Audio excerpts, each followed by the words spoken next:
First ever factory outlet Mukunda jewellers ఇప్పుడు చందానగర్ లో April 19న గొప్ప ప్రారంభం.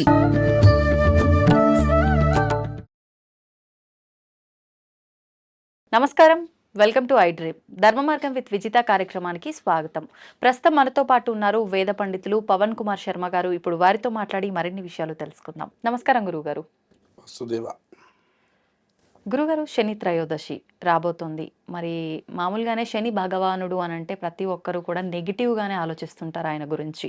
అంటే మనం మాట్లాడుకుంటూ ఉంటాం వాడుక భాషలో కూడా, ఎవరన్నా కాస్త సతాయించారు అని అంటే ఏంట్రా వీడు శని తగులుకున్నట్టుగా తగులుకున్నాడు అని చెప్పి. అంటే అంత నెగిటివ్గా తీసుకోవాల్సిన అవసరం ఉందా?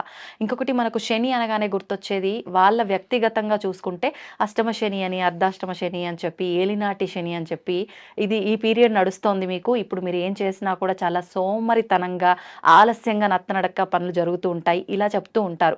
ఇంకొకటి, శని భగవానుడికి సంబంధించిన వస్త్రం నలుపు అని చెప్పి, అది వేసుకుంటే ఆయనకు ప్రీతికరం కాబట్టి అనువుగా ఉంటాడు అని చెప్పి, లేదు అది వేసుకుంటే మనకు అన్ని నెగిటివ్గా జరుగుతాయి, ఇలా రకరకాలుగా మాట్లాడుకుంటాం శని భగవానుడి గురించి.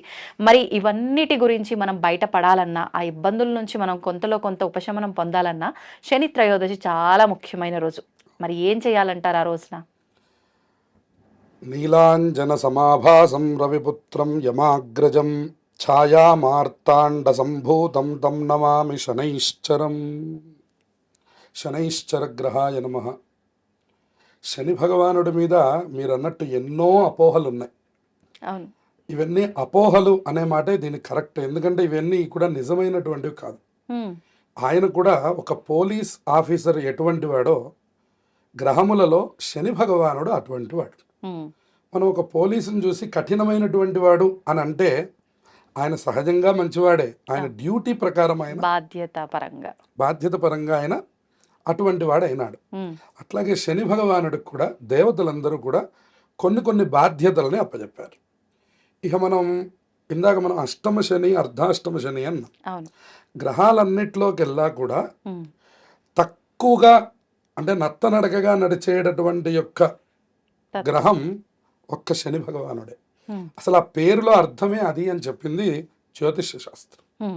శనై చరతి ఇది శనైశ్చర అన్న.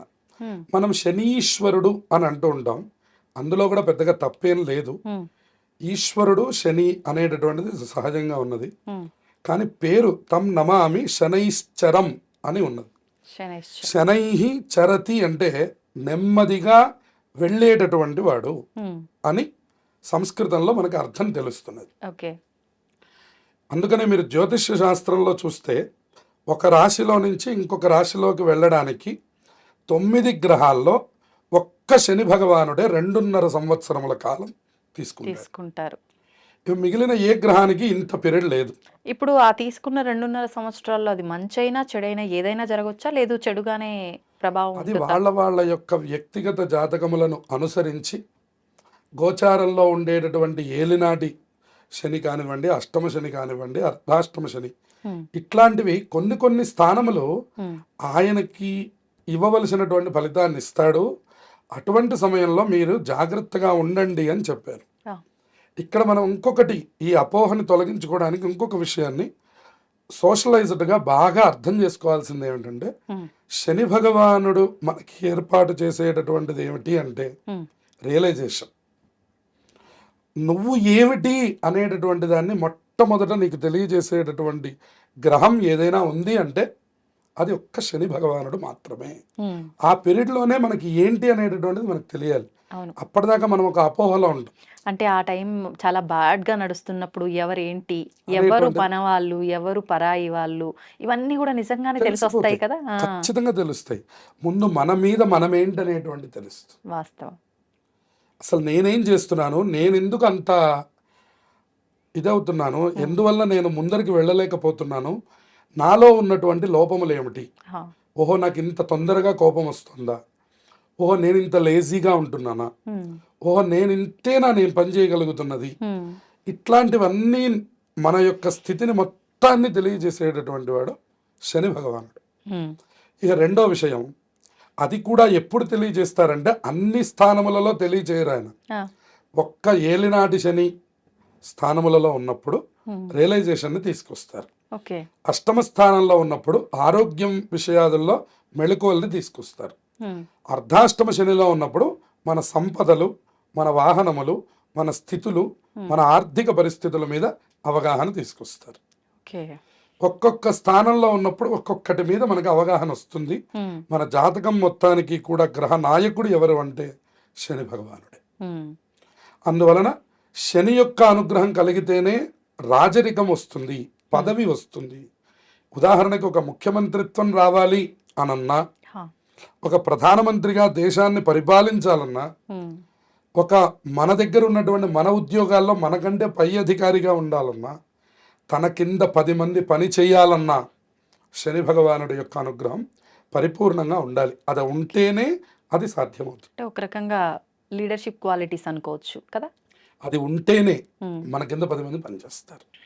అందుకని జాతకంలో అన్ని వేళలా శని భగవానుడు వ్యతిరేకము కాదు. ఆయన యొక్క అనుగ్రహం వల్ల అద్భుతమైనటువంటి స్థితిలో ఉన్నటువంటి వాళ్ళు చాలామంది ఉన్నారు. అవును, అవును. ఆయన అనుగ్రహం ఉంటేనే ఇవన్నీ కూడా ఏర్పడతాయి. మనకి కర్మాగారాలు అంటాం మనం, ఇండస్ట్రీ ఏరియా, అవన్నిటికీ కూడా నాయకుడు ఎవరంటే శని భగవానుడు.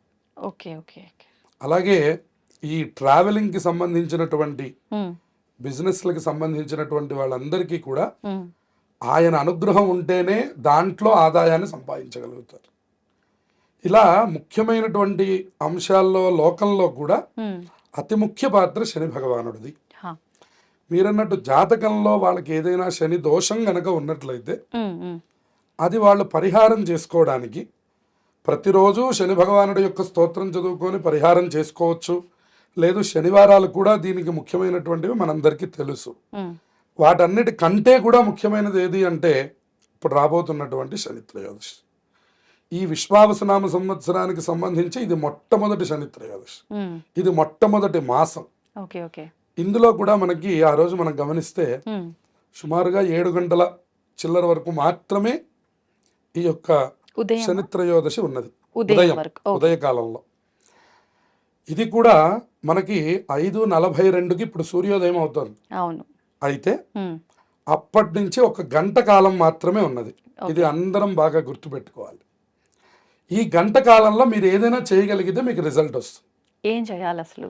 ఏం చేయాలి అంటే మన దగ్గరలో ఉన్నటువంటి ఏదైనా ఒక దేవాలయంలో, ఇవాళ నవగ్రహాలు లేని దేవాలయం లేదు. ఇదివరకు కాలంలో కేవలం శివాలయంలో మాత్రమే నవగ్రహాలను ఉంచేవారు. మిగిలిన దేవాలయాలకి నవగ్రహాలకి సంబంధం లేదు. కానీ ఇప్పుడు కాలంలో మనకు అందరికీ అన్ని దేవాలయాల్లోనూ నవగ్రహాలు ఉంటున్నాయి. అది కూడా మనకు ఒక రకంగా అదృష్టం, ఎందుకంటే మనం ఎక్కువ దూరాలు వెళ్ళాల్సిన అవసరం లేదు. కాబట్టి దగ్గరలో ఉన్నటువంటి నవగ్రహాలు ఉన్నటువంటి దేవాలయానికి వెళ్ళాలి. అది ఆంజనేయ స్వామి వారిది కానీ, అలాగే ఈ శివుడికి సంబంధించినటువంటిది కానీ అయితే మరింత మంచిది. ఈ రెండు వీళ్ళిద్దరి యొక్క కనుసన్నల్లో ఉన్న గ్రహాలు పనిచేసేటటువంటి తీరు వేరు అని చెప్తున్నారు. కాబట్టి అటువంటి దేవాలయానికి వెళ్ళి నవగ్రహములకు ముందరగా 9 ప్రదక్షిణములు చేసుకొని శని భగవానుడి దగ్గర ఆగాలి. శని భగవానుడికి నల్లటి నువ్వులు, నువ్వుల నూనె, నల్లటి వస్త్రం, బెల్లం ముక్క, నల్ల ద్రాక్ష ఇవి తీసుకొని వెళ్ళాలి. 5 వస్తువులు: నల్ల నువ్వులు, నువ్వుల నూనె, నల్లటి వస్త్రము, బెల్లం ముక్క, నల్ల ద్రాక్ష.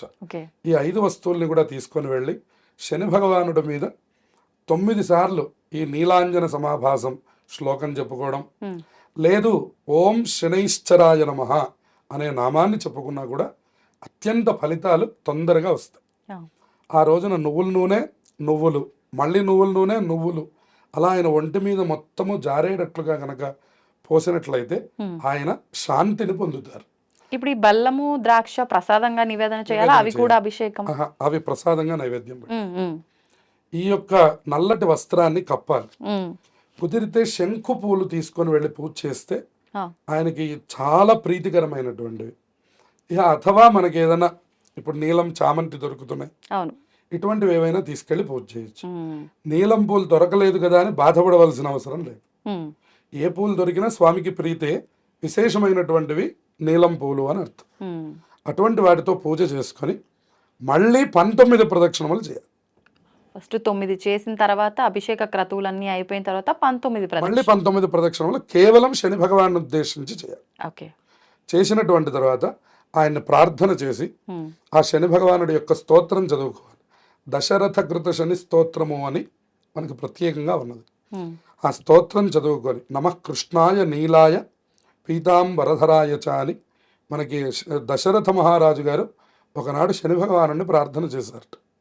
ఆ స్తోత్రం అంటే శని భగవానుడికి చాలా ఇష్టమైనటువంటిది. ఉమ్, ఉమ్, అందువల్ల ఆ దశరథ కృత శని స్తోత్రాన్ని చదువుకొని ఉమ్, కాళభైరవ అష్టకం కానీ హనుమాన్ చాలీసా ఉమ్. ఈ రెండు కూడా చదువుకొని అక్కడ ఉన్నటువంటి ప్రధాన దేవతల యొక్క దర్శనం చేసుకొని చక్కగా కుదిరినటువంటి వాళ్ళు శని భగవానుడికి ప్రీతికరమైన దాన ధర్మములు కూడా చేయవచ్చు. ఇప్పుడు ప్రధాన ఆలయానికి వెళ్లే ముందు ఈ నవగ్రహ ప్రదక్షిణ అయిపోయిన తర్వాత ప్రతి ఒక్కరూ చేసే పని కాళ్ళు కడుక్కోవడం. మళ్ళీ నిజంగా అది ఆచరించాలంటారా? ఇట్లాంటి పరిహారం చేసినప్పుడు ఆచరించమని చెప్పింది ధర్మశాస్త్రం. నార్మల్ గా ప్రదక్షిణల సమయం సహజంగా రోజు వెళ్ళి ప్రదక్షిణం చేసుకొని కాళ్ళు కడుక్కుంటే ఆ ఫలితాన్ని మీరు వదిలిపెట్టేశారు అని అర్థం. ఉమ్, ప్రతిరోజు ఏ పరిహారం లేకుండా నవగ్రహాలకు దండం పెట్టి కాళ్ళు కడుక్కున్నారు అంటే ఉమ్. మీరు వాళ్ళని విస్మరించారు అని అర్థం. అంటే పరిహారం అంటే మనం ఎవ్రీ సాటర్డే వెళ్ళినా కూడా అభిషేకం చేస్తున్నాము నువ్వుల నూనెతో అంటే అది కూడా పరిహారం కిందకే వస్తుందా? అలాంటి పరిహారం చేసినప్పుడు కాళ్ళు కడుక్కోవాలి. కడుక్కోవాలి. ఓకే. కానీ నార్మల్ గా ప్రదక్షిణ చేస్తున్నప్పుడు ఏమీ అవసరం లేదు. అవసరం లేదు.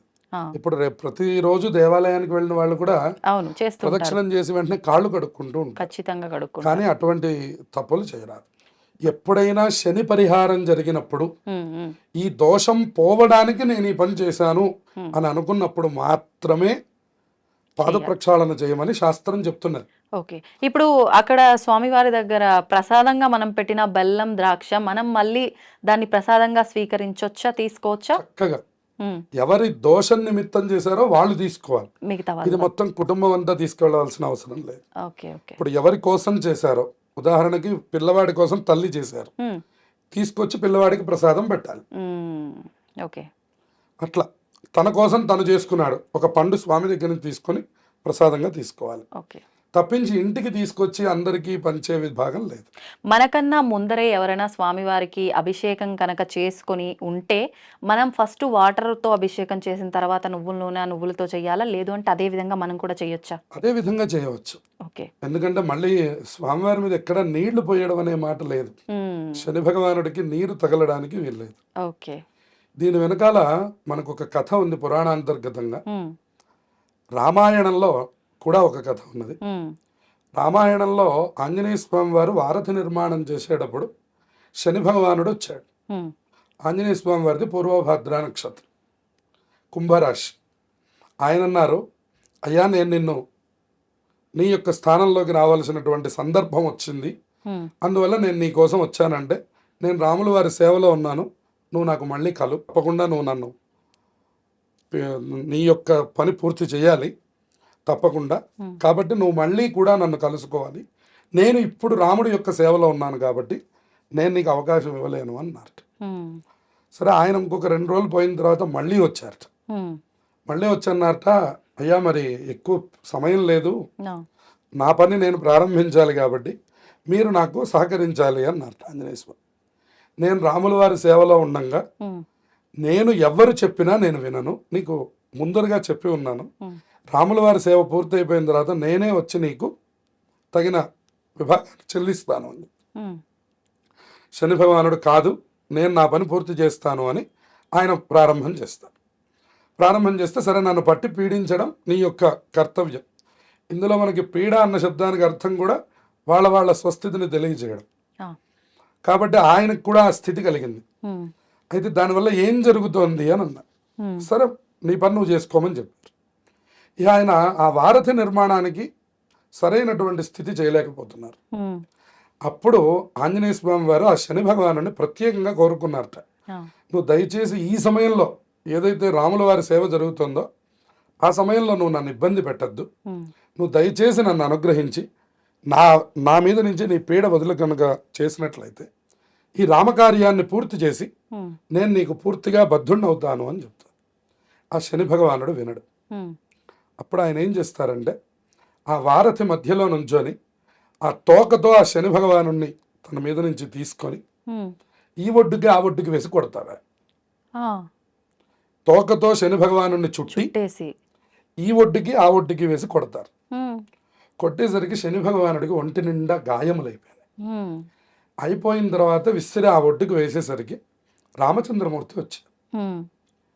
అయ్యయ్యో ఏం జరిగింది అని చెప్పానంటే, అయ్యో నేను ఆంజనేయ స్వామి వారి జోలికి వెళ్ళాను, నాకు ఇదిగో ఈ పరిహారం చేసి నన్ను పంపించారు.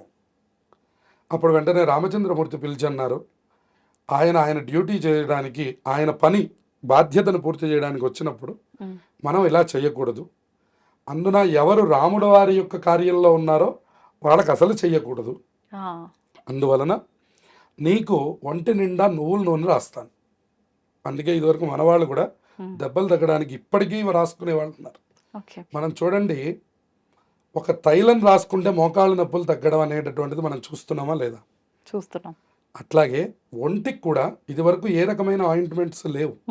లేనప్పుడు ఏం చేశారు అంటే నువ్వుల నూనె తీసుకొని ఎక్కడ దెబ్బ తగిలిందో అక్కడ రాసుకుంటే ఇప్పటికి కూడా స్వచ్ఛమైనటువంటి నువ్వుల నూనెకి ఆ గుణం ఉన్నది.